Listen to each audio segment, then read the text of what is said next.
جیسا کہ آپ کو پتہ ہے ایک سلسلہ شروع کیا ہے اپنے علماء سے ملنے کا. میں انجینئر محمد علی مرزا صاحب سے ملا, میں مولانا طارق جمیل صاحب سے ملا, آج کراچی میں ہوں مفتی طارق مسعود صاحب کے ساتھ.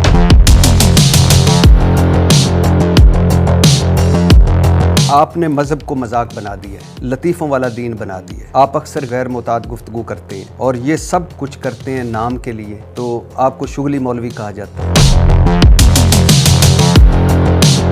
3 طلاق یافتہ سے شادیاں کرو یا 3 بیوہ سے شادیاں کرو, چوتھی میں کرا دوں کہ 16 سال کی لڑکی سے, 2 8 سال کی لڑکی سے, ورنہ 4 سال کی 4 لڑکیوں سے.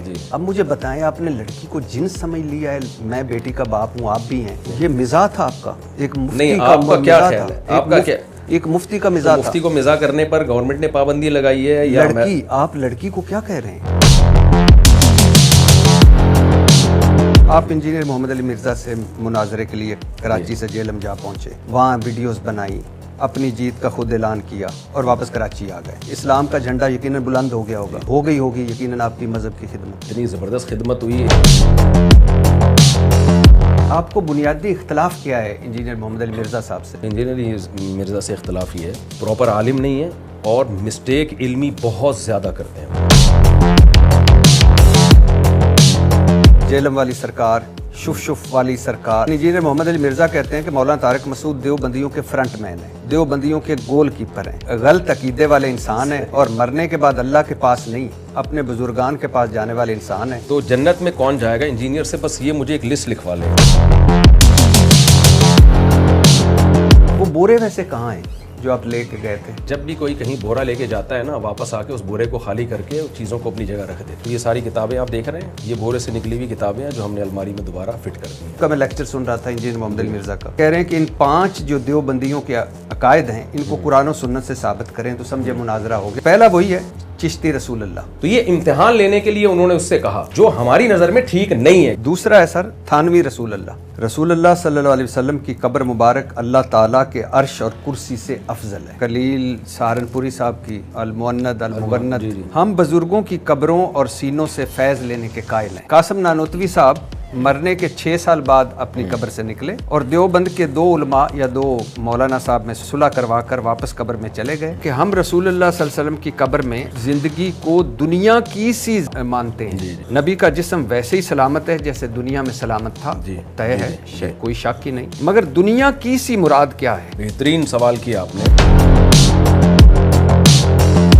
555 ہجری میں شیخ احمد رفاعی نبی کے روزہ مبارک پر, نبی صلی اللہ علیہ وسلم کے روزہ مبارک پر حاضر ہوئے, نبی کی شان میں اشعار پڑھے. 90,000 لوگوں کی موجودگی میں نبی صلی اللہ علیہ وسلم نے ہاتھ قبر سے نکالا. شیخ احمد رفاعی نے بوسہ دیا اور پھر ہاتھ مبارک قبر کے اندر چلا گیا. آپ اتنی دور جیلم چلے گئے, یہاں ہمارے بیٹھے ہیں 4 × 4 8 جماعتیں, موٹر سائیکل کی ٹینکی, پیٹرول والی ٹینکی پہ نا تو ہے نا کل کو صرف صلی ربی گوانار ان شانیہ کو لب تھا. یہ پڑھ کے پھوکا کرے پیٹرول میں برکت ہو. کتنی بڑی کرامت, کبھی ان کے پاس بھی جائیں.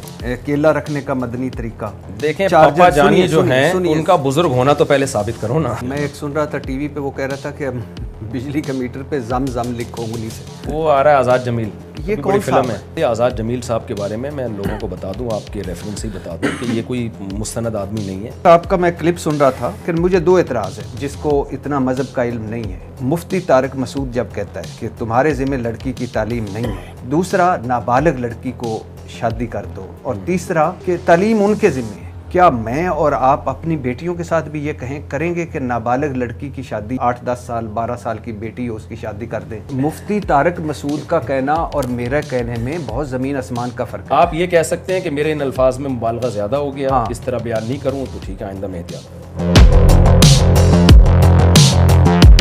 یونیورسٹیوں میں چرس بٹ رہی ہے, لڑکے لڑکیوں کی سیٹنگز چل رہی ہے. یہ تربیت کرے گی آپ کے بچوں کی, یہ حیا سکھائے گی. ایجوکیٹڈ لڑکی آپ کو بیچ کر کھا جائے گی. لڑکی کا بوائے فرینڈ بن گیا, پھر اس نے چرس پینا شروع کر دی, پھر یہ کر دیا, پھر وہ کر دیا, مائیں رو رہی ہیں, پیٹ رہی ہیں. مفتی طارق مسعود کے جو ماننے والے ہیں وہ تو بس ڈاؤٹ فل ہو گئے نا کہ لڑکی کالج یونیورسٹی جائے گی, چرس پیے گی. لڑکے لڑکیوں کی سیٹنگز چل رہی ہیں. سر یہ کیسی آپ بات کر رہے ہیں؟ تو نہیں چل رہی کیا؟ مجھے تو ہے آپ کیسی باتیں کر رہے ہیں؟ پروفیسروں کی سیٹنگیں چل رہی ہیں, آپ لڑکے لڑکیوں کی بات کر رہے ہیں. آپ نے کہا سر شادی کے بعد شوہر کو حق ہے بیوی کو طلاق دینے کا، جج کو نہیں، کیا گدھا پن ہے عدالتوں میں نافذ کر دیا گیا؟ بالکل گدھا پن نہیں، خچر پن ہے، گدھے سے اوپر کی چیز ہے۔ میں 77 سالوں کے الیکشنز کی بات کر رہا ہوں۔ جو جعلی الیکشن پہ حکومت بنتی ہے وہ جائز ہے کہ جب ایک غلط طریقے سے چنا گیا ہو، جو چنا ہی نہ گیا ہو، اور وہ وزیر اعظم بن جائے، تو اس کو آپ کیسے کہہ سکتے ہیں کہ یہ صحیح والا ہے اور اس کے احکام مانو؟ اس کا طریقہ کار میں چاہے وہ زرداری کیوں نہ ہو۔ آپ کو آصف علی زرداری سے کیا اعتراض ہے؟ جو آپ کو ہے، پہلی دفعہ میں نے مفتی طارق مسعود صاحب کو دیکھا ہے کہ انہوں نے کہا کہ بس اتنا ہی، اس سے آگے کچھ نہیں کہہ سکتا۔ یہودی ایجنٹ کہنے پر حساب دینا پڑے گا۔ آپ سمجھتے ہیں عمران خان یہودی ایجنٹ ہے؟ نہیں، میں نہیں سمجھتا۔ تو پھر اس کا مطلب مولانا فضل الرحمان کو سزا ملے گی؟ جو مولانا فضل الرحمان کی بات، اب تو انہوں نے بھی رجوع کیا بھائی آج کل۔ عمران خان بحیثیت انسان اور بحیثیت وزیر اعظم کیسے لگے آپ؟ عمران خان نے جو اچھے کام کیے، ہم نے اس وقت عمران خان کو اپریشیٹ کیا، اور یہ جو نکاح نامے میں ختم نبوت کا جملہ بڑھوایا تھا، یونائٹڈ نیشن میں جا کے ایک بڑی اچھی اسپیچ کی تھی عمران خان نے۔ مفتی طارق مسعود صاحب نے کیا علم حاصل کیا ہے مذہب کا؟ سند دکھا دیں آپ پھر۔ ٹھیک ہے، میں آپ کو سند نہیں، منٹر کی۔ بس اس میں یہی ہے کہ نہیں دیے تو نہیں، ظاہر ہے اچھا، انڈا پڑا ہوگا۔ انٹر فیل۔ اچھا، فیل پھر کہہ لیں مجھے، آپ میٹرک فیل کہہ لیں۔ کتنے بچے ہیں سر؟ 19۔ میرے خیال سے عمران خان آپ کو ہی دیکھ کے چیختا تھا کہ بہت ینگسٹر اس کو بھی دیکھ کے چیختا ہوں۔ مجھے آپ سے مل کر واقعی خوشی ہوئی ہے، کراچی آپ کے پاس آ کر خوشی ہوئی ہے۔ بہت شکریہ سر، تھینک یو۔ جی السلام علیکم ورحمۃ اللہ وبرکاتہ۔ جیسا کہ آپ کو پتہ ہے، ایک سلسلہ شروع کیا ہے اپنے علماء سے ملنے کا۔ میں انجینئر محمد علی مرزا صاحب سے ملا، میں مولانا طارق جمیل صاحب سے ملا، آج کراچی میں ہوں، اور آج میں ہوں مولانا طارق مسعود صاحب کے ساتھ، مفتی طارق مسعود صاحب کے ساتھ۔ کیوں مل رہا ہوں یہ میں آپ کو بتا چکا ہوں کہ ہمارا اللہ سچا اللہ، ایک اللہ، ہمارا رسول آخری انسان تک کے رسول، ہماری جان قربان، ہمارا قرآن سچی کتاب، آخری انسان تک کی کتاب، لیکن ہم زوال پذیر ہیں۔ ہمارے ممبر نفرت اگل رہے ہیں، ہماری مسجدیں لوگوں کو تقسیم کر رہی ہیں، اور ہم ہر چوک اور ہر جگہ 1.5 انچ کی ایک مسجد بنا کے بیٹھے ہیں۔ وہ اسلام جو امن کا درس دیتا ہے، وہ اسلام جو ملاتا ہے، وہ اسلام جو دنیا اور آخرت کا آپ کا ضامن ہے، وہ اسلام ہی ہمارے لیے کیوں بن گیا ایسا کہ لوگ جو باہر کے ہیں وہ اسلام سے بھاگتے ہیں، اور اگر وہ اسلام قبول بھی کریں تو کون سا کریں، کس کے پاس جائیں؟ اور اب کچھ لوگ ایسے ہیں جن کو لوگ سنتے ہیں، کچھ لوگ ایسے ہیں جو اگر پازیٹیو کردار ادا کرنا چاہیں تو ہو سکتا ہے۔ کیوں یہ سب کچھ ہو رہا ہے؟ کیوں ہم پوری دنیا میں ہم زوال پذیر ہیں؟ کیوں جو مغرب ہے وہ آگے نکل گیا اور ہم پیچھے رہ گئے ہیں؟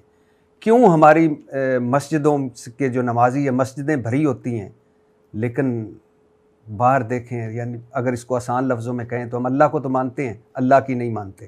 ہم رسول اللہ صلی اللہ علیہ وسلم سے محبت تو کرتے ہیں مگر ان کی سنتوں پر عمل نہیں کرتے۔ ہم نے قرآن اور نماز، حتیٰ کہ نماز جو 5 وقت پڑھتے ہیں، اس کا بھی زیادہ تر لوگوں کو نہیں پتہ ہوتا کہ یہ کیا پڑھ کیا رہے ہیں، بس پڑھی جا رہے ہیں اور کری جا رہے ہیں، اور ہماری زندگیوں میں برکتیں نہیں رہی۔ تو اسی سلسلے میں آج میں ہوں مولانا طارق مسعود صاحب، مفتی طارق مسعود صاحب کے ساتھ، ان سے پوچھوں گا۔ بہت سارے سوالات ہیں میرے ذہن میں، ان کو میں بہت سنا، انجینئر صاحب کو سنا، مولانا طارق جمیل صاحب کو سنا، اور لوگوں کو جو ہمارے قابل عزت علماء ہیں ان کو بھی سنتے ہیں۔ تو آج وہ سارے سوالات جو آپ بھی پوچھنا چاہتے ہیں وہ آج ان کے سامنے میں رکھوں گا۔ بہت شکریہ سر۔ اور کراچی میں آپ کی درس کی طرح ہی گرمی ہے، حالانکہ اسلام آباد میں ہلکی ہلکی سردی ٹھنڈا ہوتا ہے۔ نہیں، کافی گرمی ہوتی ہے۔ اچھا سر، ایک تاثر ہے کہ آپ نے مذہب کو مذاق بنا دیا ہے، لطیفوں والا دین بنا دیا ہے۔ آپ اکثر غیر معتاد گفتگو کرتے ہیں، اور یہ سب کچھ کرتے ہیں نام کے لیے، پیسوں کے لیے، اور اپنی مشہوری کے لیے، مطلب ذاتی تشہیر کے لیے۔ اور ایک مولانا صاحب کو میں سن رہا تھا تو وہ کہہ رہے تھے شغلی مولوی، تو آپ کو شغلی مولوی کہا جاتا ہے، صحیح۔ کیوں؟ یہ باتیں زیادہ تر وہ لوگ کرتے ہیں جو شارٹ کلپس دیکھ رہے ہوتے ہیں, جو 1.5 گھنٹوں کے بیانات میں سے 1 منٹ کا آدھا منٹ کا کلپ نکال کے وائرل کرتے ہیں. میرے جو جمعے کے اور اتوار کے بیان ہوتے ہیں 1.5 سے 2 گھنٹے کے بیان ہوتے ہیں وہ. تو یہ ہو نہیں سکتا کہ 1.5 گھنٹہ لطیفے ہی سناؤں میں جی اور مذہبی طبقہ پھر اس کو سن رہا ہو. لطیفوں کے لیے بہت سارے کامیڈین پڑے ہوئے ہیں. ہاں, جب آپ کسی کی بات سے 1 منٹ کا یا آدھا منٹ کا صرف لطیفے والا کلپ نکال کے لائیں گے تو پھر ظاہر ہے یہی امیج جائے گا کہ یہ صرف لطیفے ہی سناتے ہیں. تو ایسا نہیں ہے کہ 1.5 گھنٹے کے بیانات اگر لوگ اور دوسرا یہ کہ ہمارے چینل پہ جو ہے ہم نے اسٹرائکیں نہیں دیتے, سب کو اجازت دی ہوئی ہے, تو ہر آدمی اپنی مرضی کی چیز نکال رہا ہے. تو اس سے یہ امیج جاتا ہے کہ شاید یہ لطیفے ہی میں سنا رہا ہوں, اس کے علاوہ کچھ نہیں سنا رہا. تو یہ غلط ہے, یہ معلومات نہ ہونے کی وجہ سے. ہاں, یہ ضرور ہے کہ عام طور پر جو مذہبی اسکالرز کا وے آف اسپیکنگ ہے یا وے آف ٹیچنگ ہے, میرا اس سے بچپن سے تھوڑا ڈفرینٹ ہے. اور یہ ایسا نہیں ہے کہ یوٹیوب جب آیا تو میں نے مشہور ہونے کے لیے یہ اسٹائل اختیار کیا ہے, ایسا نہیں ہے. میں ٹیچر ہوں 1999 سے, جامعۃ الرشید میں پڑھا رہا ہوں. اس وقت تو ہم سوچ بھی نہیں سکتے تھے کبھی یوٹیوب کی دنیا ہوگی. تو میرے اس وقت کے اسٹوڈنٹس ہیں, آپ ان سے پوچھیں کہ مفتی طارق مسعود جب سبق میں آتے تھے, کلاس میں آتے تھے پڑھانے کے لیے, تو کیا اسٹائل ہوتا تھا؟ سو بھی ہمارا یہی اسٹائل تھا. ہنساتے بھی تھے, گپ شپ بھی لگتی تھی, اور طلبہ انجوائے کرتے تھے, لیکن سبق بھی پڑھاتے تھے, اپنا سلیبس بھی کمپلیٹ کرواتا تھا میں. اب میں ایک نیچرل ہے. نہیں, میں مان لی آپ کا نیچرل ہے, لیکن آپ کا ایک میں سن رہا تھا, آپ کہہ رہے ہیں ایک مولوی سے کسی نے پوچھا کہ کیا لڑکی کے ساتھ سونا جائز ہے؟ بولے کم بخت سوتا کہاں ہے تو, کون پاگل ہے جو لڑکی ساتھ سوئے گا؟ پھر آپ ہنسے, ہنس کر کہا سمجھ آئی میری بات؟ تو اب ایک مولانا مفتی لڑکی کے ساتھ سوئے, کم بخت سوتا کہاں ہے؟ نہیں, مولانا مفتی نہیں سو رہا, وہ مولانا مفتی ڈانٹ رہا ہے کہ کوئی شخص مولانا سے پوچھ رہا ہے کہ لڑکی کے ساتھ سونا جائز ہے, تو مولانا کہتے ہیں تم سوتے کہاں ہو. یعنی اس زومانی جملے کا آپ کو پتہ ہے کہ اس کا کیا ہے, کہ مطلب تم جاگتے ہو تو لڑکی کے ساتھ کیا؟ ہاں, تو مطلب یہی ہے نا کہ تم گھننے بن کے سوال گھما رہے ہو. تو اصل میں پوچھنا تمہیں یہ چاہیے کہ ہم لڑکی کے ساتھ غلط حرکتیں کرتے ہیں تو یہ جائز ہے یا نہیں. تو گھننے بن کے تم سوال گھما رہے ہو کہ ہم سوتے ہیں. تو کتنا اچھا ہوتا اگر یہ سوال آپ پرچی اٹھاتے ادھر رکھ دیتے. نہیں, اس میں کیا ہے, اگر میں نے پرچی اٹھا کے نہیں رکھی اور میں نے یہ ریکارڈ کروا دیا تو آپ کو لگتا ہے اس میں کچھ نہیں؟ میرا خیال ہے کچھ نہیں. اچھا, اگلا سنیے. ایک شخص مرنے لگا, بولا بیگم بستر مرگ پر ہوں, میرے دل میں ایک سوال ہے, ایک خلش ہے, 10 بچے ایک جیسے ہیں, یہ 11واں مختلف ہے, یہ کس کا ہے؟ بیوی بولی سچ بتاؤں؟ شور بولا ہاں بتاؤ. بیوی نے کہا صرف ایک ہی تیرا ہے, باقی جو 10 ہیں یہ جو سیم ہیں یہ تیرے نہیں ہیں, یہ کسی اور پھر آپ ہنستے ہیں. کر دیا پھر نہیں, میں آپ سنا دیجیے گا. پھر آپ کہتے ہیں یہ کسی اور پھر آپ ہنستے ہیں اور کہتے ہیں یہ کہیں اور سے ڈاؤن لوڈ کی ہیں. صحیح. اب آپ لطیفہ یہ سنا دیجیے ذرا. نہیں دیکھیں, وہ ایسے نہیں ہے, اور پہلے سیاق و سباق کیا ہے. جب دیکھیں ایسے کوئی لطیفہ اٹھا کے, جب آپ ایسا تو نہیں ہے کہ میں آیا کیمرہ رکھا اور میں لطیفہ سنا کے نکل گیا. پیچھے بیان کیا چل رہا ہے, سوسائٹی میں کیا ہو رہا ہے, اس کو ایکسپلین کرنے کے لیے انسان لطیفے سناتا ہے. تو لطیفہ جو میں نے سنایا تھا وہ اس طرح سنایا تھا کہ ایک آدمی کے 10 بچے تھے, تو 11واں ذرا ڈفرینٹ پیدا ہوا. تو اس نے اپنی بیوی سے پوچھا موت کے وقت کہ یہ کس کا ہے, مجھے شک ہو رہا ہے. تو اس نے کہا صرف یہی تیرا ہے. بس اتنا لطیفہ ہے. یعنی آپ نے کہا ڈاؤن, میں آپ کلپ آپ کو سنا, یہ کہیں اور سے ڈاؤن لوڈ ہوئے. اچھا چلیں, تو اس میں یہ کہیں اور سے ڈاؤن لوڈ ہونا یعنی نہیں. تو آپ کیا کہنا, میں کیا یہ بتاؤں کہ یہ اس طرح ملے آپس میں, اور وہ اس کا تمہارا کہیں میرا کہیں سے لنک تھا, وہ لڑکا آیا رات کو بیٹھا اور میرے ساتھ یہ حرکتیں کی, تو یہ تو شارٹ میں تو ایسے ہی بات ہوتی ہے. آپ کو چاہیے یہ ڈیٹیل بتانی؟ نہیں بتائی نا ڈیٹیل, اسی وجہ سے. اچھا, آپ کو پتہ تھی؟ یہ لطیفہ ہے, فرضی ہے, یہ حقیقت سے اس کا تعلق نہیں ہے. آگے سنیے. آپ نے ایک اور بڑا بونس کا اعلان کیا ہے, اور سب سے بڑا بونس ہے آج کل پاکستان میں بڑا ہٹ ہے, کہ 3 طلاق یافتہ سے شادیاں کرو یا 3 بیوہ سے شادیاں کرو, 4تھی میں کرا دوں گا. اور اس بڑی اچھی بات ہے, کمال ہے آپ. لیکن اس کے بعد مجھے اعتراض شروع ہوتا ہے, یہ بھی اعتراض ہے خیر, لیکن اس کے بعد اعتراض ہے کہ 16 سال کی لڑکی سے, 2 8 سال کی لڑکی سے, ورنہ 4 سال کی 4 لڑکیوں سے. اب مجھے بتائیں آپ نے لڑکی کو جنس سمجھ لیا ہے؟ میں بیٹی کا باپ ہوں، آپ بھی ہیں، وہ آپ میں اس دن دیکھ رہا تھا، وہ آپ کہہ رہے تھے یہ چٹاکی ہے، وہ بھی میرے خیال سے آپ کی بیٹی تھی، اللہ اس کے نصیب اچھے کرے، لیکن اب آپ نے لڑکی کیا سمجھ لیا ہے کہ کلو چینی لے دوں گا ورنہ آدھا کلو لے دوں گا ورنہ پاؤ لے دوں گا؟ یہ مزاح تھا، اور اس کا پورا واقعہ یہ ہے، میں نے لوگوں کو جو بیان، یہ مزاح تھا؟ اور آپ کیا سمجھتے ہیں کہ 4 سال کی لڑکیوں سے میں شادی کراؤں گا لوگوں کی؟ آپ کیا سمجھتے ہیں؟ یہ مزاح تھا آپ کا، ایک مفتی نہیں، کا آپ کا کیا خیال ہے؟ آپ کا کیا، ایک مفتی کا مزاح تھا؟ مفتی کو مزاح کرنے پر گورنمنٹ نے پابندی لگائی ہے یا لڑکی، آپ لڑکی کو کیا کہہ رہے ہیں 8 سال کی 2 کرا دوں بھائی؟ گا، میں آپ کو پورا پہلے واقعہ سناتا ہوں نا، یہ طنز تھا سامنے والے پہ جس کو 16 سال کی لڑکی چاہیے تھی، اس کا مذاق اڑایا گیا۔ یہ واقعہ میں نے ایسے سنا ہے کہ ایک صاحب آئے اور کہنے لگے کہ مجھے کوئی رشتہ بتاؤ، تو کسی نے بتایا کہ بھائی یہ اتنی ایک 26-27 سال کی لڑکی ہے، تو کہنے لگے مجھے تو 16 سال کی چاہیے۔ تو انہوں نے پھر کہا کہ 16 سال کی نہیں تو 2 8 سال کی کر دیتے ہیں، یعنی طنز ان کے اوپر کیا ہے۔ تو اس میں نہ کوئی عورت کی توہین ہے، یہ تو اس کی توہین ہے جس کو اس عمر میں 16 سال کی چاہیے۔ تو ہم نے کہا بھائی 16 کی اتنی تو 8 کی کر دیتے ہیں۔ یعنی آپ کا جو مزاج ہے، آپ کا جو سوچنے کا اسٹائل ہے، وہ تو آپ اپنی ایج کے حساب سے بہت اوپر کی سوچ رہے ہو۔ تو میں نہیں سمجھتا اس میں کوئی عورت کی توہین ہے، بلکہ یہ تو اس شخص کی توہین ہے جس کو ایک بڑی عمر میں 16 سال کی لڑکی چاہیے۔ آپ سمجھتے ہیں کہ یہ لڑکی کی توہین نہیں ہے؟ نہیں، 4 سال کی کرا دوں گا، نہیں، یہ مذاق ہے، یہ حقیقت نہیں ہے کہ میں 4 سال کی لڑکی سے۔ ڈیفینیٹلی مذاق ہے، لیکن میں یہ نہیں کہہ رہا کہ اس میں نہیں سمجھتا کوئی توہین۔ بہت اچھا، آپ آگے آتے ہیں۔ خیر، یہ تو میں لطیفوں والے پہ آ گیا۔ آپ انجینئر محمد علی مرزا سے مناظرے کے لیے کراچی سے جیلم جا پہنچے، وہاں ویڈیوز بنائی، اپنی جیت کا خود اعلان کیا اور واپس کراچی آ گئے۔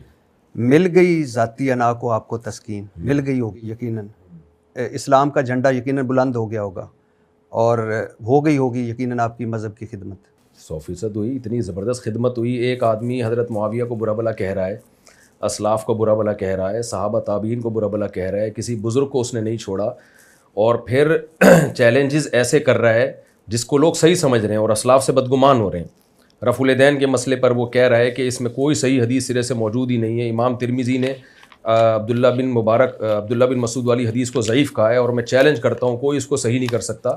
تو جب ایک شخص اتنا کچھ غلط پھیلا رہا ہو، اور بڑا مسئلہ تو حضرت معاویہ کا ہے جن سے محبت ہمارے ایمان کا حصہ ہے، جن کی صداقت پر، عدالت پر اجماع ہے امت کا، تو جب اتنی باتیں کر رہا ہو تو جواب تو بنتا ہے نا۔ ہم یہاں سے جواب دے رہے ہیں تو ادھورا کلپ چلا کے اس کا جواب ریکارڈ کروا دیا جاتا ہے، اور پھر خود چیلنج بھی کر رہا ہے۔ تو ایسے موقع پہ اگر میں نہیں جاؤں گا تو کیا نتیجہ کیا نکلے گا؟ لوگ اسلاف سے، علماء سے بدگمان ہوں گے۔ تو ایسے موقع پہ اس کی دعوت پہ میں گیا ہوں، اس نے بار بار بلایا، وہ کلپ آپ نے دیکھے ہوں گے، اور میں گیا ہوں، اور بہت ہی تمیز سے جانے کے بعد، ایسا نہیں کہ میں گھر جا کے میں نے چھاپا مار دیا اچانک، بلکہ میں نے ٹائم دیا کہ آپ 48 آورز میں پازیٹیو رسپانس ریکارڈ کروا دیں کہ میں بیٹھنے کے لیے تیار ہوں۔ بیٹھیں گے کب؟ ہم یہ آپس میں مل بیٹھ کے طے کریں گے، اور کن شرائط پہ بات ہوگی یہ بعد میں طے کریں گے، صرف آپ اس کو سیریس لیں کہ میں آ گیا ہوں۔ تو 48 گھنٹے میرا خیال ہے بہت ہوتے ہیں، اس کے بعد بھی کوئی رسپانس نہ کرے۔ تو ہم نے تو اپنی جیت کا اعلان نہیں کیا، ہم نے تو کہا بھائی آپ دیکھ لیں 48 آورز ہیں، یہ جہلم ہے، اور نہیں آیا اس 48 گھنٹے میں، تو اب یہ تو عوام فیصلہ کرے گی کون جیتا کون ہارا۔ انجینئر صاحب کی اکیڈمی کھلتی ہے اتوار کو، آپ کو پتہ تھا جی؟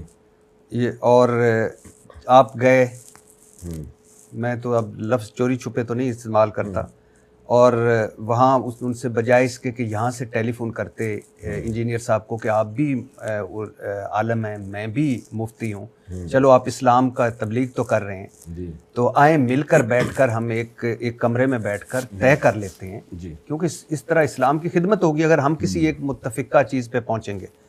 آپ نے فون یا میسج کرنے کے بجائے چوک پر کھڑے ہوئے اور ایک ویڈیوز بنائی، اور پھر اس کو پھینکا، اور پھر اس کے بعد واہ واہ ہوئی، جے کار ہوئی، اور پھر اس کے بعد آپ تشریف لے آئے۔ تو اب مجھے بتائیے کتنا فرق پڑا اسلام کو اس ساری چیز؟ اگر انجینئر صاحب بھی مجھے کال پہ کہتے ہیں نا کہ آپ جہلم آ جائیں اور ہمارے ساتھ بیٹھیں اور اس دن آ جائیں، اس ٹائم پہ آ جائیں، تو میں بھی کال پہ بات کر لیتا، ان سے SMS پہ بات کر لیتا۔ انہوں نے تو ببانگے دھول ایک ویڈیو ریکارڈ کروائی، اور ایک بار نہیں بار بار، کہ ان کے پاس قیامت تک کے لیے ٹائم ہے، جب چاہیں یہ آ جائیں، اور میری کرامت ہوگی، یہ کبھی بھی نہیں آئیں گے۔ تو یہ ساری باتیں اگر وہ مجھ سے پرسنل کر رہے ہوتے تو میں پرسنل کرتا۔ جب ایک آن دا ریکارڈ ایک میڈیا پہ، یوٹیوب چینل پہ ایک بات چل رہی ہے، تو باقی ساری باتیں بھی چینل کے تھرو ہی ہوں گی، باقی ساری باتیں بھی یوٹیوب پہ ہوں گی۔ تو ایک آدمی اگر مجھ پہ الزام لگائے فون پہ مجھے کہتا ہے آپ برے آدمی ہو تو میں فون پہ ہی جواب دوں گا. لیکن اگر وہ یوٹیوب پہ کلپ بنا کے ریکارڈ کرا دیتا ہے تو پھر آپ بتائیں اخلاقیات کا تقاضا کیا ہے؟ تو ہم بھی یوٹیوب پہ ہی ریکارڈ کروائیں گے. سر اخلاقیات تو مجھ سے زیادہ آپ جانتے ہیں. میں نے تو اپنے دین کا سنا ہے کہ نبی صلی اللہ علیہ وسلم نے فرمایا کہ جو توڑے اس کے ساتھ جوڑو, جی, جو برا کرے اس کے ساتھ اچھا کرو. اصل اخلاق یہ ہے. جی. اور اخلاق بھاری ہے تمام اعمال میں سے. جی. تو لیکن اس کا حدیث کا تعلق ذاتیات سے. ہاں لیکن میں ویسے آپ ٹھیک کہہ رہے ہیں, لیکن اگر انہوں نے نہیں کیا, میں مثال کے طور پہ انہوں نے نہیں کیا تو آپ کر لیتے, فون کر لیتے. نہیں, ہم نے تو پہلے ان سے رابطہ کیا جوڑ کے لیے. نادر علی کے ذریعے میں نے پیغام پہنچوایا کہ میں آپ کے پاس ویسے ہی ملاقات کے لیے حاضر ہونا چاہتا ہوں, یا آپ میرے پاس آ جائیں, میں آپ کو سیکیورٹی دوں گا اور ہم بیٹھ کے سموسے پکوڑے کھائیں گے, چائے پئیں گے, کوئی بحث بازی نہیں ہوگی. یہ نادر علی اس پر گواہ ہے. پہلے ہم نے جوڑ کی ہی کوشش کی ہے کہ بھائی بندی کے ساتھ بیٹھ کر مل بیٹھ کے مسئلے حل ہوں, لیکن سامنے سے جو رسپانس آیا وہ جوڑ والا نہیں آیا. وہاں سے یہ فائرنگ شروع ہوئی ہے. تو لا يحب اللہ الجہر بالسوء من القول الا من ظلم. نبی جوڑ کی بات کرتے تھے, لیکن بدر میں نبی نے ہی تلواریں بھی چلائی ہیں نا, احد میں, خندق میں, فتح مکہ میں. تو کون سا موقع جوڑ کا ہے اور کون سا موقع مقابلے کا ہے, یہ فیصلہ کرنا پڑتا ہے. تو ایسا نہیں ہے کہ ہر ایک کو ایک ہی لاٹھی سے ہانکا جائے. ہم نے پہلے پوری کوشش کی انجینئر علی مرزا سے جوڑ کی. اس میں نادر علی گواہ ہے, وہ میرے پاس آیا, میں آپ دونوں کی میٹنگ کروانا چاہتا ہوں. میں نے کہا 100 دفعہ. اس نے کہا لیکن کسی ٹاپک پہ بات نہیں ہوگی, صرف دوستی ہوگی. میں نے کہا میں 100% اس کے لیے تیار ہوں. جب یہ تمام کوششیں محبت سے بیٹھنے کی ناکام ہو گئیں اور ادھر سے ہی فائرنگ ہوتی رہی, وہ میری ذات پہ فائرنگ ہوتی, کوئی بات نہیں. وہ فائرنگ کس پر ہو رہی ہے؟ بڑے بڑے علماء, صلحاء اور صحابہ پہ فائرنگ ہو رہی ہے, اور بندہ خاموش ہی نہیں ہو رہا اور پھر چیلنج بھی کر رہا ہے. تو میرا خیال ہے پھر اس کے بعد تو اتنا تو ہوتا ہے. ہم نے کون سا جا کے وہاں کوئی میزائل داغ کے آ گئے ہیں. تو آپ کے بڑے بھی ہیں, مفتی منیب بھی ہوں گے, مفتی منیب الرحمان, مفتی تقی عثمانی صاحب بھی ہوں گے. تو جب اسلام اتنا خطرے میں تھا انجینئر صاحب کے, اب بقول آپ کے, کہ وہ اتنے حملے کر رہے تھے, تو یہ بڑے کیوں نہیں بولے؟ دیکھیں, بڑے اپنے آپ کو اس کے لیول کا نہیں سمجھتے. یہ تو انجینئر صاحب نے خود اپنے آپ کو ایک بہت عظیم عالم اسلام کی شخصیت بنا کے پیش کر دیا ہے.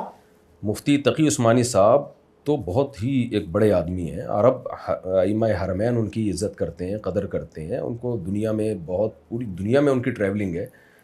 اور سعودی عرب میں جب علماء کی ایک کمیٹی تھی, درجنوں ملکوں کے علماء تھے اس میں, اس کے رئیس مفتی تقی عثمانی صاحب تھے, جس میں سعودیہ کے مفتیان کرام بھی تھے, حرم کے مفتی بھی تھے, مکہ کے, ان کے بھی رئیس مفتی تقی عثمانی صاحب رہے ہیں.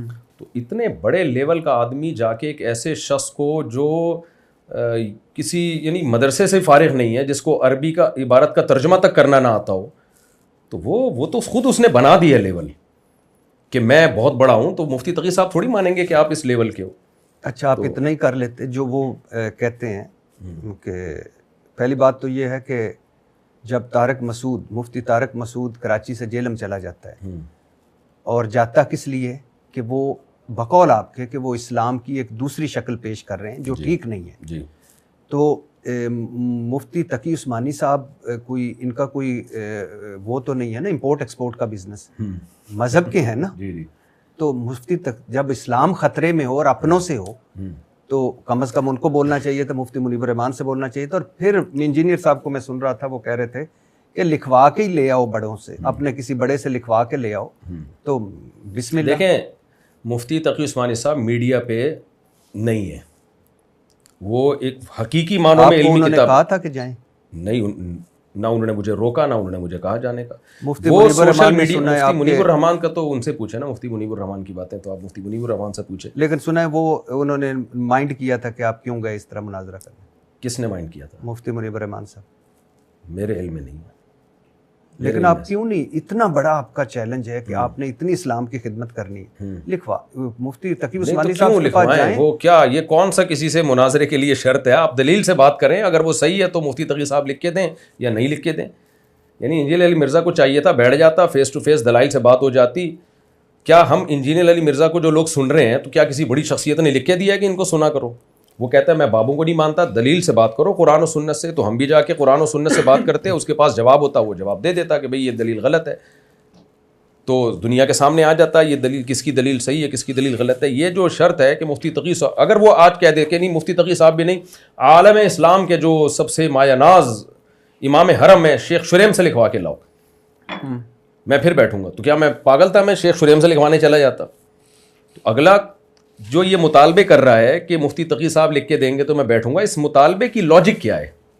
مطلب یہ ان کا کہنا میں نے سنا, پوچھا بھی, وہ کہتے ہیں کہ آج مفتی طارق مسعود صاحب آ جاتے ہیں, میں ان کے ساتھ بیٹھتا ہوں, کل مفتی زید آ جاتا ہے, پرسوں مفتی بکر آ جاتا ہے, تو میں مناظرہ ہی کرتا رہوں گا. ایک جو ان کا سب سے بڑا ہے وہ کہے کہ یہ ہماری طرف سے, یہ میرے آنے سے پہلے کہہ دیتا نا, مجھے تو بلا رہا تھا کہ ٹائم قیامت تک کہ آ جاؤ آ جاؤ آ جاؤ, اس وقت تو اس نے یہ نہیں کہا اور کہہ رہی کبھی بھی نہیں آئیں گے. یہ تو آنے کے بعد کے افلاطونیاں اور بکراتیاں ہیں کہ فلاں لکھ کے دے گا فلاں اور میں یہ آپ کو لکھ کے دے دوں کہ مفتی تقی صاحب بھی لکھ کے دے دینا بالفرض, تو یہ کہے گا امام حرم سے لکھوا کے لو. آپ یہ کر دیں گے ایک مفتی؟ نہیں میں یہ کام نہیں کروں گا, مفتی تقی صاحب کا میں ٹائم فالتو چیزوں میں ویسٹ نہیں کرنا چاہتا. آپ کے پاس اتنا ٹائم ہے کہ ویسٹ ہو جائے؟ کیا مطلب کہ آپ بھائی مفتی تقی صاحب بہت بڑے آدمی ہیں, ایک چیز ایک آدمی کے لیے ٹائم ویسٹنگ نہیں ہوتی, دوسرے کے لیے وہ ٹائم ویسٹنگ ہوتی ہے. ہر شخص کا ایک لیول ہوتا ہے نا. ایک آدمی جو سرجن ہے جو بڑے بڑے آپریشن کرتا ہے, آپ اس کو نزلہ زکام کی آپ دوا لے رہے ہو تو یہ اس کے لیے ٹائم ویسٹنگ ہے. لیکن ایک جنرل فزیشین سے آپ پیناڈول لیتے ہو, اس کے لیے ٹائم ویسٹنگ نہیں ہے اس کے لیے. آپ بھی ویسے اعلیٰ اخلاق کا آپ نے بھی دکھائے, جیلم والی سرکار, شف والی سرکار سے بڑی سرکار جی. لیکن انجینئر محمد علی مرزا کہتے ہیں کہ مولانا طارق مسعود دیوبندیوں کے فرنٹ مین ہیں, دیوبندیوں کے گول کیپر ہیں, شیطان کے ہتھے چڑھ گئے ہیں, غلط عقیدے والے انسان ہیں, اور مرنے کے بعد اللہ کے پاس نہیں اپنے بزرگان کے پاس جانے والے انسان ہیں. اور یہ وہ جنہوں نے اپنے نہیں بلکہ لوگوں کے بھی عقیدے خراب کر دیے. اچھا, یعنی ہم اللہ کے بجائے اپنے بزرگوں کے پاس جائیں گے تو بزرگ کہاں جائیں گے؟ یعنی وہ کوئی اور ڈیفرنٹ جگہ ہوگی شاید. وہ بھی تو جنت میں کون جائے گا انجینئر سے؟ بس یہ مجھے ایک لسٹ لکھوا لیں, 4-6 آدمی بتا دے جو جنت میں جائیں گے. اگر آپ اجازت دے تو میں چٹکلا سنا دوں تھوڑا سا. سنا دیں, ظاہر ہے آپ نے کافی ٹائم ہو گیا سنجیدہ. ایک آدمی کو خواب آیا, جو انجینئر علی مرزا کی جو دعوت چل رہی ہے نا, ہاں, اس سے جو میسج مل رہا ہے کہ کتنے آدمی جنت میں جائیں گے, اس پہ آئی ہے چٹکلا. وہ ایک آدمی نے خواب میں دیکھا کہ جنت میں دال چاول کھلائے جا رہے ہیں. اس نے فرشتوں سے بولا یہ کیا ہے؟ فرشتوں نے بولا اب 4 آدمیوں کے لیے دیکھ پکائیں کیا؟ تو انجینئر علی مرزا نے جو اسلام پیش کیا ہے نا, 4-6 آدمیوں کے علاوہ کو بچتا نہیں ہے جو جنت میں جائے گا. تو ہمارا تو ایک سلسلہ ہے صدیوں سے چلا آ رہا ہے, تو ہماری تو دعائیں ہیں کہ ہم اللہ ہمیں بزرگوں کے ساتھ اٹھائے. اور ادخلنی برحمتک فی عبادک الصالحین, پیغمبروں کی دعائیں ہیں, اللہ ہمیں اپنے نیک بندوں میں شامل کر لے. اس سے پتہ چلتا ہے نیک بندے ہول سیل کے حساب سے رہیں گے. اللہم اہدنا فیمن ہدیت, حدیث میں دعا سکھائی ہے, اے اللہ تیرے جو ہدایت یافتہ لوگ ہیں نا, ایک ہجوم ہے ان کا, مجھے بھی ان کا ایک ادنا سا فرد بنا لے. تو ہول سیل کے حساب سے اللہ والے بزرگ رہیں گے. مارکیٹ سے اتنی جلدی شارٹ, جب بزرگ شارٹ ہو جائیں گے نا تو قیامت آ جائے گی. تو اور باقی جو انہوں نے الزام لگایا کہ عقیدے خراب کر رہے ہیں, تو کوئی عقیدہ بتائیں کون سا عقیدہ ہے جو ہم. میں ابھی اس پہ آتا ہوں. ہاں ضرور, میں اس پہ آتا ہوں. اچھا, وہ بورے ویسے کہاں ہیں جو آپ لے کے گئے تھے؟ وہ بورے بھر کے دیکھیں, جب بھی کوئی کہیں بورا لے کے جاتا ہے نا, واپس آ کے اس بورے کو خالی کر کے چیزوں کو اپنی جگہ رکھ دیتا ہے. تو یہ ساری کتابیں آپ دیکھ رہے ہیں, ہاں, یہ بورے سے نکلی ہوئی کتابیں ہیں جو ہم نے الماری میں دوبارہ فٹ کر دی ہیں. اب یہ نہیں ہو سکتا کہ میں جہلم میں گیا ہوں, وہ نہیں آیا ہوں کتابیں کے بورے لے کے اور میں بورے سنبھال کے رکھوں آثار قدیمہ کے لیے, ایسا کہیں بھی نہیں ہوتا. اچھا, اب واپس عقیدے پہ آنے سے پہلے صرف مجھے یہ بتا دیجئے کہ آپ کو بنیادی اختلاف کیا ہے انجینئر محمد علی مرزا صاحب سے؟ انجینئر علی مرزا سے اختلاف یہ ہے, پراپر عالم نہیں ہے اور مسٹیک علمی بہت زیادہ کرتے ہیں. وہ تھوڑی نہیں, کوئی ایک غلطی ہوتی نا تو انسان کہتا ہے غلطی ہر انسان سے ہوتی ہے. قرآن مجید غلط پڑھنا, خلا کے مسئلے میں قرآن کی آیت کا ترجمہ غلط. مولانا عمران صفدر صاحب ہیں, کہ یوٹیوب پہ آپ سرچ کیجئے گا, ان کا کام ہی یہی ہے انجینئر کی غلطیاں نکال کے ویڈیو بنانا. اتنی زیادہ ان کی آپ کلپ ملیں گے نا آپ کو, آپ حیران ہو جائیں گے کہ یار یہ بندہ کوئی کبھی تو کوئی ٹھیک بات کر لے نا. تو کوئی ایک چیز نہیں ہے جس کو ہم کہیں, اتنے چیلنجز, بڑے بڑے چیلنجز, جو یہ رفع الیدین پر چیلنج, اور یہ حدیث 2812 کا کسی کے پاس کوئی جواب نہیں ہے. اشرف علی تھانوی نے اپنے نام کا کلمہ پڑھایا, یہ میں آگے کرنے تو یہ سارے چیلنجز کا جب آپ کو جواب دیا جاتا ہے تو آپ جواب کیوں پی جاتے ہو؟ اور ایسے بہت ساری چیزیں ہیں تو، اور یہ بڑے لیول کی چیزیں ہیں نا، یعنی کوئی ہلکی چیزیں نہیں ہیں. چلو رفع الیدین ایک اختلافی مسئلہ ہے، ٹھیک ہے، ہم اس کو اختلافی مانتے ہیں اور اتنا بڑا مسئلہ نہیں ہے، لیکن آپ نے تو اس کو بھی بہت بڑا بنایا ہے. آپ نے تو اتنے کلپ ہیں آپ کے کہ یہ حنفی لوگ اندھی تقلید میں، ابو حنیفہ کی تقلید میں نبی کی بات کو چھوڑ دیتے ہیں. بھائی آپ کو جب دلائل دیے جا رہے ہیں تو آپ اس کا دلائل کا جواب کیوں نہیں دیتے؟ اور جب ہم اس پہ بحث کے لیے بیٹھتے ہیں یا بات کرتے ہیں تو آپ کہتے ہیں یہ اختلافی مسئلہ ہے. تو پھر آپ نے چھیڑا کیوں اتنے کانفیڈنٹلی؟ اس کو اتنا بڑا ایشو بنا کے کیوں پیش کیا امت کے سامنے؟ آپ نہ چھیڑتے اس کو. خواتین مردوں کی نماز کا فرق ہے، اس کے بارے میں اتنے بڑے بڑے دعوے، جب بھی جواب دیا جاتا ہے تو جواب وہ جو ہے وہ غائب ہو جاتا ہے. تو میں نہیں سمجھتا کہ یہ کوئی سمجھدار عالم تو دور کی بات، کوئی سمجھدار انسان کا بھی یہ طریقہ کار نہیں ہوتا. آپ کا مطلب ہے کہ انجینئر محمد علی مرزا صاحب سمجھدار انسان نہیں؟ بالکل نہیں. پہلے میں سمجھتا تھا بہت سمجھدار ہے. اچھا. چند کلپ دیکھے تھے، اب اس کے بعد تو مجھے لگتا ہے کہ مینٹلی کوئی مسئلہ ہے، دماغی مسئلہ ہے. محمد علی مرزا صاحب کے ساتھ جو دعویٰ کرتے ہیں کہ وہ کتابوں سے بکش نالج ہے، دعویٰ کرنے پر گورنمنٹ کی طرف سے کوئی پابندی نہیں ہے. جو کتابیں ان کے سامنے رکھی ہوتی ہیں نا، انہی کتابوں کے خلاف بہت دفعہ بیان ہوتا ہے. بہت دفعہ میرا دل چاہ میں جا کے بولوں کہ یہ جو آپ بات کر رہے ہو یہ اس کتاب کے ہی خلاف ہے جو آپ کے سامنے رکھی ہوئی ہے. اچھا، میں ان کا ایک میں نے پورا آپ کے پاس آنے سے پہلے ان کا ایک پورا لیکچر سنا ہے جس میں انہوں نے 5 چیزیں آپ کے سامنے رکھی، اور آج اچھی بات ہے آپ ان پہ کلیریفائی کریں گے کیونکہ یہ ظاہر ہے مفتی ہیں آپ اس بہتر آدمی ہیں. تو لیکن اس سے آنے سے پہلے میں ایک ضرور کہنا چاہوں گا کہ جس طرح آپ جہلم گئے، مثال کے طور پہ آپ نے ویڈیو بنائی، اس کے بعد یا ان کو پتہ ہوتا یا آپ پتہ چل جاتا، تناؤ ہوتا، لوگ نکل آتے، کوئی مذہبی آگ لگ جاتی، پاسبل تھا نا. جی. تو آپ بھی مفتی ہیں ماشاءاللہ، آپ کے بھی فالورز ہیں، وہ بھی انجینئر محمد علی مرزا صاحب کے بھی فالورز ہیں، تو کتنا نقصان ہو جاتا. تو اب آپ آن لائن کر لیتے سارا. بہترین بات کی آپ نے. اس کے 2 جواب ہیں. پہلا جواب یہ کہ پھر ان کو بلانا ہی نہیں چاہیے تھا. یہ چیز پہلے سوچنی چاہیے تھی کہ جب ایک بندہ جہلم آئے گا، اور وہ اسی وجہ سے مجھے بلا رہے تھے انجینئر صاحب کہ ان کا خیال یہ تھا یہ نہیں آئے گا. ان کو پتہ ہوتا نا آئے گا تو کبھی نہیں بلانا تھا انہوں نے. تو یہ چیز انجینئر صاحب کو سوچنی چاہیے تھی کہ ایک بندہ آ رہا ہے اور تو یہ بھی ہو سکتا ہے وہ بھی ہو سکتا ہے، تو پھر بلایا کیوں؟ یہ سوال ان سے ہے. دوسری بات یہ ہے کہ میں نے جو رات کو کلپ ریکارڈ کروایا نا، اس کا مقصد ہی یہی تھا کہ کوئی ہجوم نہ ہو، کوئی مارا ماری نہ ہو، کوئی تھرڈ پارٹی فائدہ اٹھا کے بدامنی کی کوشش نہ کرے. میں صرف یہ ثابت کر دوں کہ میں آپ سے بات چیت میں سیریس ہوں. اس کے لیے میرا جہلم جانا ضروری تھا کہ بھائی میں اب آ گیا ہوں میں. تو ہم نے یہ فیصلہ مشورے کے بعد کیا تھا کہ کوئی کنٹروورسی نہ پھیلے، کوئی تھرڈ پارٹی فائدہ نہ اٹھائے، مجھے مار دیا یا اس کو مار دیا تو ایک دوسرے سے لڑتے رہیں گے ساری زندگی.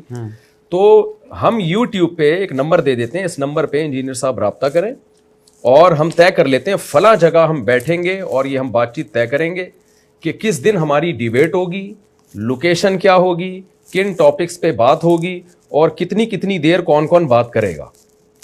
تو اس سے زیادہ میرا خیال ہے کوئی سوٹیبل طریقہ ہو نہیں سکتا شرافت کے ساتھ بات کرنے کا. اس کے علاوہ جتنے طریقے ہیں وہ شر اور آفت والے ہو سکتے ہیں، اس سے زیادہ بہتر کوئی طریقہ نہیں ہو سکتا کہ لڑائی نہ ہو اور بات چیت ہو. تو میں چونکہ بات چیت کرنے میں مخلص تھا اس لیے میں نے یہ طریقہ اختیار کیا. اگر میں بات چیت کرنے میں مخلص نہ ہوتا نا، میں وہاں جا کے اعلان شروع کر دیتا جہلم کے چوک پہ کھڑے ہو کر، نکل بھائی تو باہر. پھر جو ہونا تھا پھڈے بازی ہوتی ہے. ہاں ڈیفینیٹلی. جی. تو یہ نہیں کیا نا ہم نے، اسی وجہ سے نہیں کیا. تو جب یہ ویڈیوز آپ کے سامنے آئیں تو آپ کے جو بڑے علماء ہیں ان میں سے کسی نے آپ کو کوئی سراہا ہو یا کوئی تعریف کی ہو یا کہا ہو ایسا نہ کیا کریں؟ نہیں، کسی نے نہیں کہا. کوئی رد عمل نہیں؟ ایسی دعائیں ہوئی ہیں. تو یہ تو حرم میں لوگوں کے فون آئے کہ ہم حرم میں دعائیں کر رہے ہیں آپ کے لیے، آپ نے ماشاءاللہ ایسا کام کیا، دلوں کو جیت لیا ہمارے. اور میں تو مزاج میں یعنی تھوڑا سا سب کو پتہ ہے، تھوڑا سا یہ ان چیزوں شہرت ورت سے بچتا ہوں. اگر میں بائی روڈ آتا نا جہلم سے 48 گھنٹے کے بعد، BCO مدارس ہار پھول لے کے میرے استقبال کے لیے کھڑے ہوئے تھے. کراچی ایئرپورٹ پہ یہ خبریں تھیں کہ جی ہم مفتی صاحب کو ایسے اٹھا کے لائیں گے کندھوں پہ.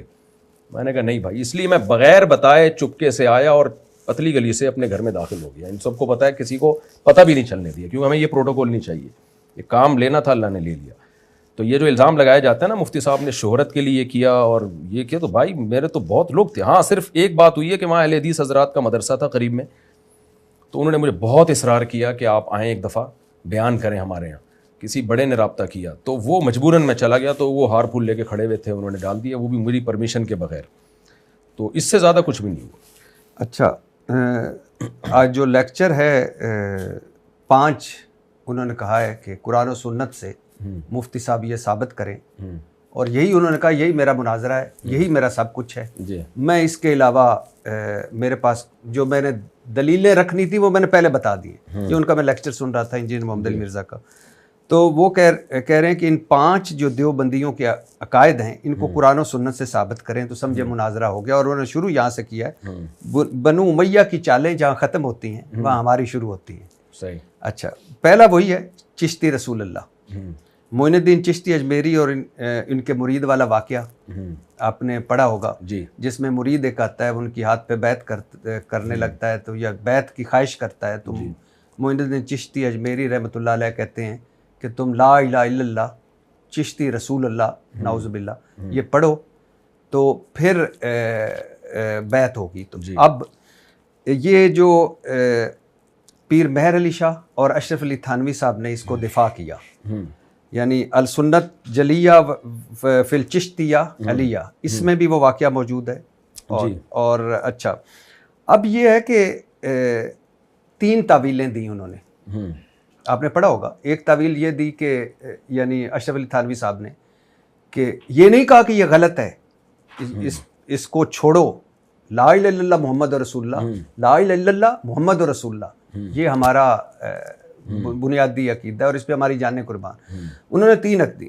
ایک کہ دیکھیں جی رسول کا مطلب ہوتا ہے نمائندہ، پیغام پہنچانے والا، مگر ترمذی کی حدیث دی کہ وہ حضور صلی اللہ علیہ وسلم کے دور میں ایک صحابی گئے تھے ایک دربار میں، تو انہوں نے بھی کہا تھا میں رسول کا رسول ہوں. لیکن انہوں نے یہ دربار میں نہیں کہا تھا کہ لا الہ الا اللہ انی رسول اللہ. تو ایک دوسری انہوں نے دی کہ جی چونکہ خاص لوگوں کی مجلس تھی، خوش عقیدہ لوگ تھے، بڑے اچھے لوگ تھے، اور وہ لوگ جو تھے وہ ان کو ایمان پکے تھے، عقیدے پکے تھے، لہٰذا اس سے کچھ نہیں ہوتا. تیسرا کہ وہ مرید کا عقیدہ یا مرید کا دل یا مرید کا ایمان یا اپنے بارے میں محبت چیک کرنا چاہتے تھے، یہ دیا. اب مجھے حیرت یہ ہوئی جو میں جب انجینئر صاحب کو سن رہا تھا کہ اشرف علی تھانوی صاحب کو یا پیر مہر علی شاہ صاحب کو اس کو رد کرنا چاہیے تھا.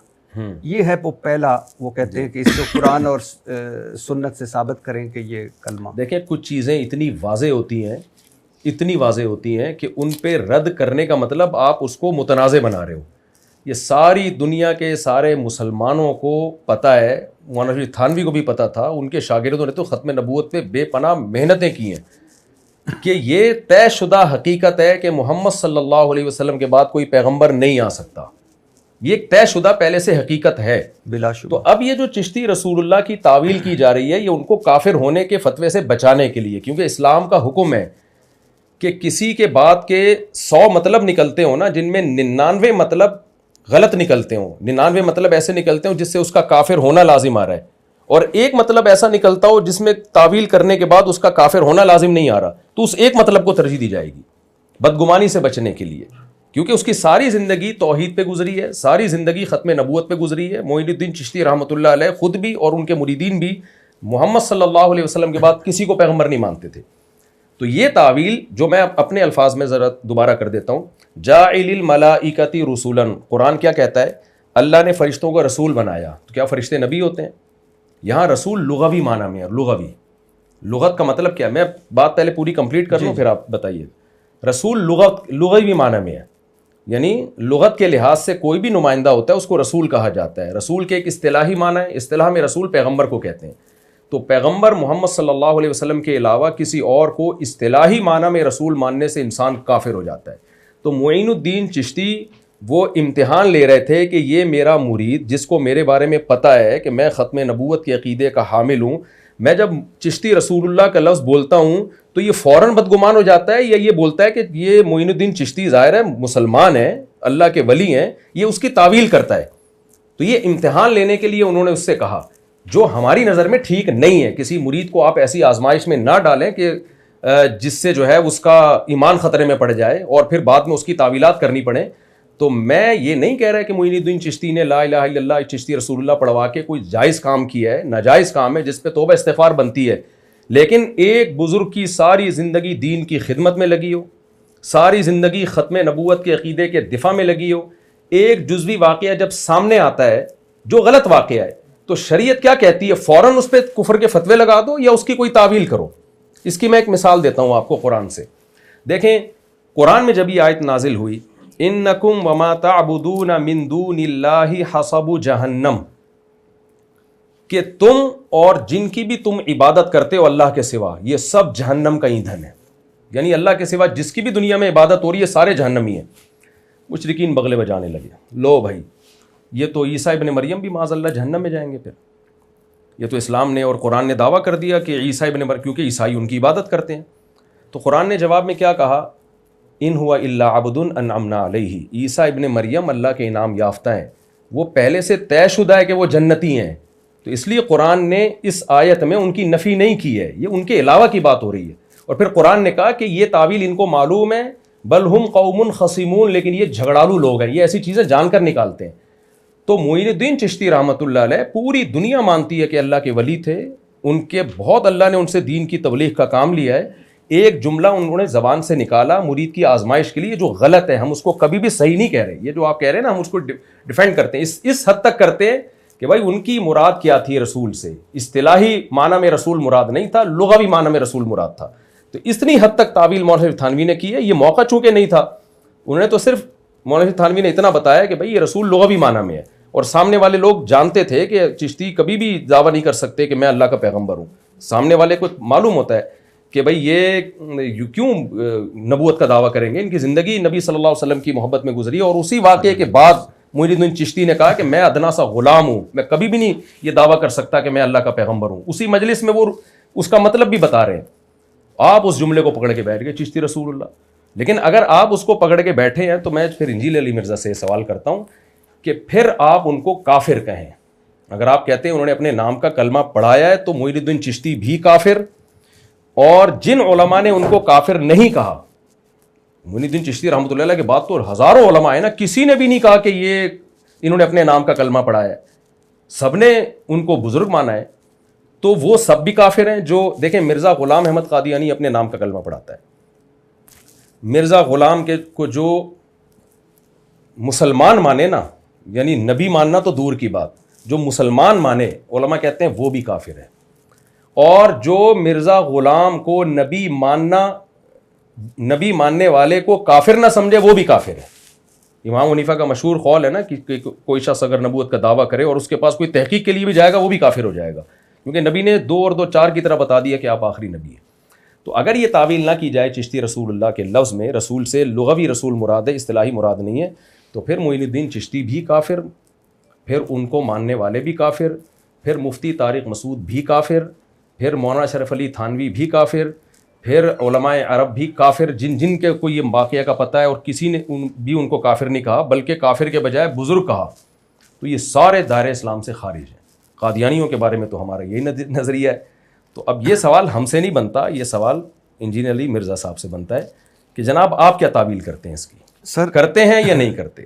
سر میں عالم ہیں وہ آپ, اور انڈاؤٹیبلی بزرگ ہیں معین الدین چشتی اجمیری رحمۃ اللہ علیہ, لیکن اشرف علی تھانوی صاحب کو کم از کم اتنا تو لکھنا چاہیے تھا کہ اس پہ استغفار بنتی ہے, جیسے آپ نے کہا. دیکھیں مولانا تھانوی کا خطاب وہ جو تھا نا سمجھدار لوگوں میں تھا.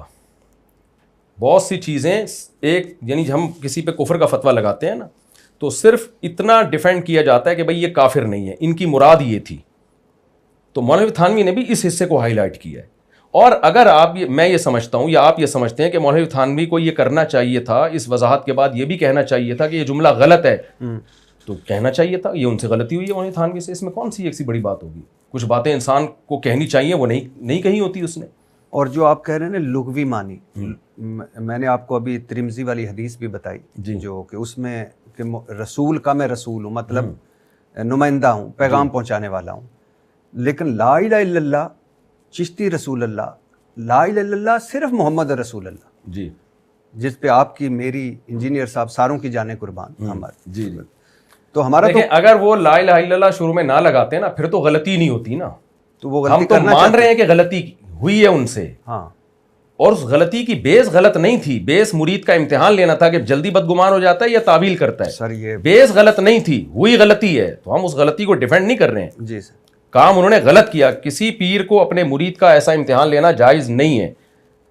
ٹھیک تو ہے. اگر وہ لا الہ الا اللہ شروع میں نہ لگاتے پھر تو رسول کا معنی تو لغوی معنی میں تو رسول اللہ تو سب کچھ ہے نا. وہ پھر آزمائش کہاں سے ہوتی مرید کی؟ یہ تو آزمائش جب لا الہ الا اللہ شروع میں لگایا. ہم یہ ضرور کہہ رہے ہیں کہ یہ اس طرح سے کسی کو آزمانا یہ جائز نہیں ہے، کیونکہ اس سے پہلا جو میسج جائے گا وہ بہت غلط میسج جائے گا. ہاں لیکن جیسے آپ دفاع نہیں کر رہے، میرا خیال ہے آپ کے بڑوں کو بھی اس کا دفاع نہیں کرنا چاہیے. کسی نے بھی نہیں دفاع کیا. مولانا تھانوی نے صرف یہ بتایا کہ یہ اس کا ان کی مراد کیا تھی. انہوں نے یہ نہیں کہا کہ انہوں نے بہت اچھا کام کیا ہے اور آپ لوگ بھی ایسا کیا کرو. اگر وہ اس کو اچھا کام سمجھ رہے ہوتے تو دوسروں کو بھی ترغیب دیتے کہ اپنے مریدوں کو اس طریقے سے آزمایا کرو. چلو اچھا، دوسرا ہے سر تھانوی رسول اللہ. جی اب الامداد رسالے میں جی ایک مرید نے خط لکھا کہ خواب میں بھی میں نے پڑھا، بیداری میں بھی پڑھا، اور کہ یعنی یہ میں تو یہ کہنا بھی نہیں چاہتا تھانوی رسول اللہ یا تو، اور انہوں نے آگے سے لکھا تھانوی صاحب نے، اشرف علی تھانوی صاحب نے، تمہارا پیر متبع سنت ہے. متبع سنت کیا مطلب ہوتا ہے متبع سنت؟ میں آپ کو پورا بتاتا ہوں. پیر اس مرید کو خواب آیا کہ لا الہ الا اللہ اشرف علی رسول اللہ خواب میں پڑھ رہا ہے. جی جی. خواب میں کچھ بھی ہو جائے نا، اس نے لکھا بیداری میں بھی پڑھا. بیداری میں غیر اختیاری طور پر بعض دفعہ خواب آتا ہے، وہی جاگتے ہوئے آدمی کی زبان پہ غیر اختیاری کلمات ہوتے ہیں. جب غیر اختیاری طور پر آپ کی زبان سے کتنا بڑا بھی کفر نکل جائے، شریعت کا حکم ہے اس کی تعویل کرو. صحیح حدیث ہے بخاری مسلم کی، نبی صلی اللہ علیہ وسلم نے ارشاد فرمایا کہ اللہ تعالیٰ بندے کی توبہ قبول کرتا ہے اور ایسے محبت کرتا ہے توبہ کرنے والے سے کہ اس کی آپ نے مثال دی کہ ایک آدمی کی سواری ساز و سامان کے ساتھ کسی صحرا میں گم ہو گئی، موت کی نیت سے آ کے وہ لیٹ گیا، جب آنکھ کھلی تو وہ ساری سواری اور سامان اس کے سامنے. تو آپ صلی اللہ علیہ وسلم نے فرمایا وہ اتنا خوش ہوا کہ اس نے کہا اللہم انت عبدی وانا ربک، اے اللہ تو میرا بندہ میں تیرا خدا. آپ نے فرمایا اخطأ من شدت الفرح، خوشی سے غلطی سے اس نے زبان سے الفاظ کہے. تو اس سے پتہ چلتا ہے، حالانکہ یہ تو بالکل کفر ہو گیا نا، اللہ کو بندہ کہہ دیا اور اپنے آپ کو کیا کہہ دیا؟ اللہ کہہ دیا. تو خواب میں ایک شخص کو آیا، پہلی بات خواب میں کچھ بھی آ جائے، ناممکنات بھی چیزیں خواب میں نظر آ جاتی ہیں. خواب میں کوئی زنا بھی کر رہا ہو نا، اس کی بھی تعویل کی جائے گی، تعبیر بتائی جائے گی. میں نے سعودی عرب میں کسی نے سے آئے تھے جب شیخ بن باز رحمہ اللہ مفتی اعظم زندہ تھے، کسی نے مجھے واقعہ سنایا کہ ان کے پاس فون آیا، ایک خاتون نے کہا میں نے پہلے اس نے نام نہیں بتایا، کہہ رہے میں نے کسی بزرگ کو زنا کرتے ہوئے دیکھا ہے. تو وہ بڑی فراست دی تھی اور اللہ نے ان کو، تو انہوں نے کہا کہ وہ جنتی ہیں. کوئی پورا خواب مجھے یاد نہیں ہے سیاق و سباق، لیکن بہرحال اس کے الفاظ یہ تھے بدکاری کرتے ہوئے دیکھا ہے. انہوں نے کہا وہ جنتی ہیں. اس نے کہا میں نے آپ کو دیکھا ہے. تو پھر روتے رہے کہتے ہیں ایک ہفتہ وہ. تو خواب کے مطلب ہوتے ہیں. خواب میں حدیث میں یہ خواب نبی صلی اللہ علیہ وسلم کا جو ہے وہ کسی صحابیہ نے بتایا کہ آپ کے گوشت کا ٹکڑا، آپ کے جسم سے گوشت کا ٹکڑا نکل کے آیا. مجھے پورا خواب یاد نہیں ہے، لیکن نبی صلی اللہ علیہ وسلم کے جسم کا گوشت جو ہے نا وہ ٹکڑا نکل کے آیا ان کی گود میں. جاگتی حالت میں تو یہ توہین ہے، نبی صلی اللہ علیہ وسلم کے جسم کا گوشت کاٹنا یا اس کے ٹکڑے کی بات کرنا. خواب میں کچھ بھی ہو سکتا. امام احمد بن حنبل کہتے ہیں میں نے خواب میں اللہ کی زیارت کی ہے، جاگتی حالت میں تو ناممکن ہے. موسیٰ علیہ السلام نے ایک دفعہ خواہش کی تھی تو بے ہوش ہو کے گر گئے تھے. تو خوابوں کی دنیا پہ کسی پہ فتویٰ لگانا. اچھا دوسری بات یہ وہ کہہ رہا ہے مجھے خواب آیا ہے اور اس قدر ذہنی ٹینشن میں ہے، اگر اس کا عقیدہ خراب ہوتا وہ اٹھ کے ہنستا کھیلتا اچھلتا کودتا کہ بتاتا کہ پیر صاحب آپ کی عظمت کو سلام، مجھے خواب آیا کہ لا الہ الا اللہ اشرفی رسول اللہ. آگے اس نے وہ خواب سنا رہا ہے اور بیداری میں غیر اختیاری طور پہ اس کی زبان سے وہی خواب والے کلمات نکل رہے ہیں. تو ایسے شخص کو جو اتنا زیادہ گھبرایا ہوا ہو اور اس کو ڈر ہو کہ میں کافر تو نہیں ہو گیا، تو شریعت بھی کہتی ہے ایسے شخص کو ایسی تعبیر بتاؤ جس سے وہ خوش ہو جائے، جس سے وہ مطمئن ہو جائے. تو مولانا تھانوی نے اس کی ٹینشن دور کرنے کے لیے اس خواب کی تعبیر بتائی کہ رسول اللہ کا مطلب اشرف علی رسول اللہ کا مطلب یہ نہیں ہے کہ میں اللہ کے کا رسول ہوں، بلکہ اس کا مطلب یہ ہے کہ مجھے رسول اللہ سے مناسبت ہے, میں بھی سنت کی اتباع کرتا ہوں. یہ اس کا کیا مطلب ہے؟ متبع سنت یعنی میں نبی کو فالو کرنے والا ہوں. اگر وہ ختم نبوت کے منکر ہوتے تو وہ کہتے ہیں بالکل بہترین خواب آیا تمہیں, میں ہوں اللہ کا رسول. یہ بھی تو کہہ سکتے تھے کہ یہ شیطانی خواب ہے, اچھا یہ غلط خواب ہے, یہ ایسا نہ دیکھو تم بھی. وہ بے ہوش ہو کے گر جاتا, اس کو تو لگ رہا تھا کہ یہ غلط خواب ہے نا, اور اتنا گھبرایا ہوا تھا وہ. سر کیسی بات کرتے ہیں, میں مجھے نبی صلی اللہ علیہ وسلم اس شخص کو یہ بھی تو کہہ سکتے تھے کہ جس نے غلطی سے کہہ دیا کہ اللہ تو میرا بندہ اور میں تیرا خدا. کہہ دیا نا, تو یعنی خواب تو وہ ہے کہ جس میں میرا کوئی کنٹرول نہیں. جی میرا تو نہیں کنٹرول نا, میں اٹھتا ہوں مجھے عجیب و غریب خواب آتے ہیں, میں استغفار کرتا ہوں, رسول اللہ صلی اللہ علیہ وسلم کی دعا ہے خواب زائل کرنے والی. تو آپ اشرف علی تھانوی صاحب ان کو کہتے ہیں یہ دعا پڑھو, یہ استغفار کرو, تم بھی استغفار کرو, میں بھی کرتا ہوں, یہ لا الہ الا اللہ اور محمد رسول اللہ ہے. دیکھیں بلاغت پتہ ہے کسے کہتے ہیں؟ کون الکلامی. یہ پوڈ کاسٹ میں تو یہ باتیں اچھی لگ رہی ہیں, لیکن آپ کے پاس ایک شخص گھبرایا ہوا آئے اور آپ اسے یعنی وہ اپنے بارے میں اپنے ایمان پہ اس کو خطرہ ہے کہ مجھے ایسا خواب کیوں آیا, تو ایسے موقع پہ بلاغت کہتے ہیں کون الکلامی مطابقا لمقتضی الحال, جو سچویشن چل رہی ہے اس کے حساب سے بات کرنا. سر مذہب تو سچویشن نہیں دیکھتا. بالکل 100% مذہب سچویشن دیکھنے کا حکم دیتا ہے. نبی صلی اللہ علیہ وسلم کے پاس ہم دیکھتے ہیں آپ صحابی کی حالت کو دیکھ کر اس کے حساب سے بیان دیا کرتے تھے. عبداللہ بن عباس کے پاس ایک شخص آیا اور اس نے مسئلہ پوچھا کہ کیا زانی کی توبہ قبول ہوگی؟ عبداللہ بن عباس کو اندازہ ہو گیا کہ زنا کرنا چاہتے ہیں, انہوں نے فرمایا زانی کی توبہ قبول نہیں ہے. زانی کے بارے میں یا قاتل کے بارے میں؟ تو سچویشن دیکھ کے اس کو مسئلہ بتایا. حالانکہ توبہ تو زانی کی بھی قبول ہے, قاتل کی بھی قبول ہے, لیکن بھائی ان کو معلوم ہے کہ یہ اس توبہ سے ناجائز فائدہ اٹھا رہا ہے. اور عالم کا کام ہوتا ہے سچویشن دیکھ کے اس کی بات کا مطلب بتائے. مولوی تھانوی اگر اسے کہہ دیتے کہ یہ خواب غلط ہے, اس نے مر جانا تھا, اس کو تو لگ رہا تھا کہ یہ غلط ہے, تو اس کو تعویل بتائی انہوں نے کہ اس کا یہ مطلب ہے. اگر وہ اپنے نام کا کلمہ پڑھانا ہوتا نا تو خواب کی تعبیر میں یہ نہیں کہتے کہ میں نبی کی اتباع کرنے والا ہوں. خواب کی تعبیر میں کہتے کہ یہ اچھا خواب ہے, بالکل بہترین خواب ہے, اور اسی پہ قائم رہنا, کسی کو بتانا نہیں, بس یہ میرا اور آپس کا تمہارا آپس کا معاملہ ہے کہ مجھے اللہ نے تمہیں میرے بارے میں کہہ دیا کہ میں اللہ کا رسول ہوں. ٹھیک ہے, انہوں نے اس کو ایک تسلی کے لیے خواب کی ایک تعبیر بتائی, اور اس کے آخر میں یہ بھی لکھا کہ مجھے اس تعبیر پر اصرار نہیں ہے, ہو سکتا ہے یہ تعبیر میں جو بتا رہا ہوں غلط ہو. ویسے میں یہ بھی انہوں نے لکھا کہ ہو سکتا ہے یہ غلط. آپ مفتی ہیں, عالم ہیں, بہتر جانتے ہیں. خواب ہر قسم کے آتے ہیں, شیطانی خواب بھی آتے ہیں, اور خوابوں کے بارے میں قرآن بھی کہتا ہے کچھ سچے خواب ہوتے ہیں, کچھ آگے کے خواب ہوتے ہیں. حضرت یوسف علیہ السلام کا ہمارے سامنے پورا واقعہ ہے. میرا خیال ہے, میں اس قابل نہیں ہوں, لیکن مجھے ایسا لگتا ہے کہ ان کو کہنا چاہیے تھا کہ تم بھی استغفار کرو, میں بھی, اور یہ تمہارا قصور نہیں ہے. یہ شیطانی خواب ہوتے ہیں جو آتے ہیں, شیطان چالیں چلتا ہے, اور تمہارا کوئی قصور نہیں ہے, تم تو سوئے ہوئے تھے. جی بہرحال سر نہیں, یہ بھی میں آپ کی بات دیکھیں, ہمیں نبی صلی اللہ علیہ وسلم کی سیرت میں کیا ملتا ہے. ایک صحابی نے سے گناہ ہوا, وہ نبی کی خدمت میں آئے, اور گناہ بھی جو ایک بڑا گناہ سمجھا جاتا ہے, نبی کی خدمت میں آئے, گھبرائے ہوئے تھے, پریشان تھے, نماز پڑھی اور آئے, یا رسول اللہ مجھ سے یہ گناہ ہوا ہے. آپ نے فرمایا تم نے ہمارے ساتھ نماز پڑھی ہے؟ فرمایا ہاں. کہا تم نے قرآن میں نہیں پڑھا کہ ان الحسنات یذھبن السیئات, نیکیاں برائیوں کو کھا جاتی ہیں. اب مجھے بتاؤ کوئی نبی کو معاذ اللہ یہ مشورہ دے سکتا ہے کہ یا رسول اللہ پہلے آپ ان کو بتاتے تم نے گناہ کیا ہے, نماز تو تم فجر کی بھی پڑھی تھی, ظہر کی بھی پڑھی تھی, گناہ نہیں کرتے تو بھی پڑھتے, گناہ کرتے تو بھی پڑھتے. لیکن نبی نے ان کو تسلی دی ہے کہ تم نے نماز پڑھی ہے تو اب ٹینشن لینے کی ضرورت نہیں ہے. کیوں تسلی دی؟ آپ کو یہ معلوم تھا اس سے غلطی ہوئی ہے, اس کو ندامت ہوئی ہے اس غلطی پر, اب مزید ندامت دلائی جائے تو یہ نا امیدی اور مایوسی پھیلے گی. تو ہمیں نبی کی سیرت میں یہ سب چیزیں ملتی ہیں. تو وہ گھبرا رہے, آپ پوری وہ الامداد کی عبارت پڑھیں, وہ ٹینشن عذاب میں آیا ہوا تھا وہ شخص. تو ایسے موقع پہ خواب کی مناسب تعبیر بتا کے, اور تعبیر ایسی جس سے ختم نبوت کا عقیدہ مضبوط ہوتا ہے اور اپنا رسول اللہ کی نفی ہوتی ہے کہ میں اللہ کا رسول نہیں ہوں. اور پھر میں وہی سوال کروں گا, انجینئر نے یہاں 2 گڑبڑیں کی ہیں. جب انجینئر صاحب نے پہلی دفعہ یہ دعویٰ کیا تھا نا اشرف علی رسول اللہ والا, جی تو خواب کا تذکرہ نہیں کیا تھا, بلکہ اس نے مولانا تھانوی پہ الزام لگایا کہ انہوں نے اپنے نام کا کلمہ پڑھایا ہے. سوال پیدا ہوتا ہے, آپ کسی پر اتنا بڑا الزام لگا رہے ہو, خواب کا واقعہ آپ ایسے پیش کر رہے ہو کہ جیسے انہوں نے ہوش و حواس میں جاگتی حالت میں یہ کہا ہو.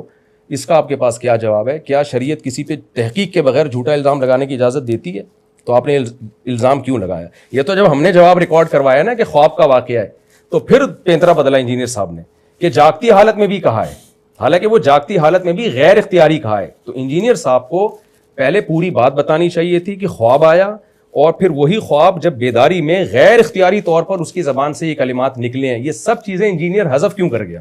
ٹھیک ہے نا. تو یہ سوال ادھر بنتا ہے. جتنا الزام بنتا ہے آپ اتنا لگائیں نا, پھر اس میں ہم اختلاف رائے کریں گے کہ الزام بنتا ہے کہ نہیں بنتا, دو رائے ہو سکتی ہے. لیکن آپ تو پورا واقعی توڑ موڑ کے لوگوں کے سامنے بیان کر رہے ہیں, جو حقیقت ہے وہ بیان ہی نہیں کر رہے آپ. اور پھر انجینئر سے میرا سوال یہ ہے, وہی سوال جو چشتی رسول اللہ والے مسئلے پر ہے. اگر آپ یہ دعویٰ کرتے ہو, اور آپ نے درجنوں بار دعویٰ کیا ہے کہ مولانا شہید تھانوی نے اپنے نام کا کلمہ پڑھایا ہے, تو آپ 2 اور 2 4 کی طرح بولو کہ وہ کافر تھے, ان کے ماننے والے کافر ہیں. مفتی طارق مسعود بھی معاذ اللہ کافر ہیں. میں تو بیعت ہوں مفتی رشید احمد صاحب تھے, وہ بیعت تھے مفتی عبدالغنی پھول پوری سے, اور وہ بیعت تھے مولانا تھانوی سے. مجھے تو تھانوی سلسلے میں اجازت بیعت ملی ہوئی ہے, میں تو ان کو بہت بڑا اللہ کا ولی مانتا ہوں. تو ہم سب کافر ہیں. پھر تو یہ آپ کیوں 2 طرف پینترے بدلتے ہو کہ ایک طرف کہتے ہو کہ اپنے نام کا کلمہ پڑھایا, دوسری طرف کہتے ہو کہ کافر نہیں تھے؟ تو یہ کھلا تضاد ہے. کہ خلیل احمد سہارنپوری مصنف ہیں اس کتاب کے, کتاب ہے المہند المغند جی, اور 35 علماء دیوبند کے دستخطوں والی کتاب ہے جی. اشرف تھانوی صاحب کا, آپ کے پیر و مرشد کا بھی اس میں نام ہے. صفحہ نمبر 18 ہے.